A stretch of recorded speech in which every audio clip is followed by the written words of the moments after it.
Mambo vipi mdau wa soka? Karibu sana Dream TV ili uendelee kupata update za michezo ndani na nje ya mipaka Tanzania, na ili uendelee kupata habari kama hizi, usisahau kusubscribe channel yetu ili zikufikie kwa haraka kabisa, na ili uendelee kutusupport. Karibu. Licha ya mkataba wake kumalizika, lakini kiungo wa Simba Hassan Dilunga ataendelea kulipwa kiasi cha pesa kutoka kwa waajiri wake hao, kwani majeraha yanayomweka nje ya uwanja aliyapata akiwa anaitumikia timu.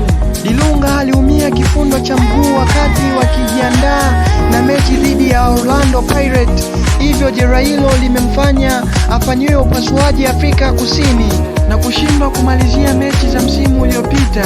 Habari za ndani kabisa kutoka ndani ya Simba zinaeleza mabosi wa klabu hiyo wanaamini ni kiungo bora, ingawa hayumo kwenye usajili wa msimu huu, lakini watamsikilizia hadi wakati wa dirisha dogo kuona maendeleo yake, ndipo watampa mkataba mwingine. Chanzo kilisema japo mchezaji huyo ameanza mazoezi binafsi, lakini hawezi kucheza mechi za mashindano, kwani akifanya hivyo anaweza kupata jeraha kubwa. Viongozi wamemkubalia pamoja kuwa Dilunga alitoa mchango mkubwa kwenye timu, hivyo kipindi hiki ambacho atakuwa nje ya uwanja akijiuguza atakuwa analipwa kiasi cha pesa kitakachomsaidia.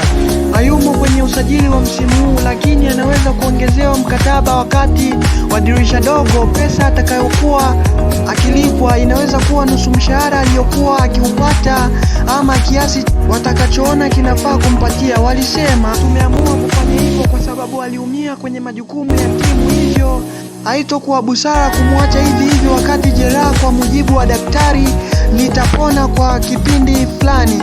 Karibu sana, ulikuwa na mimi mtangazaji wako Rajab kutoka Dream TV, na ili uendelee kupata update kama hizi usisahau kusubscribe channel yetu, maana bado ni mdogo sana, na ili upate habari kwa muda mwafaka kabisa usisahau kugusa maneno mekundu hapo, yani subscribe. Karibu.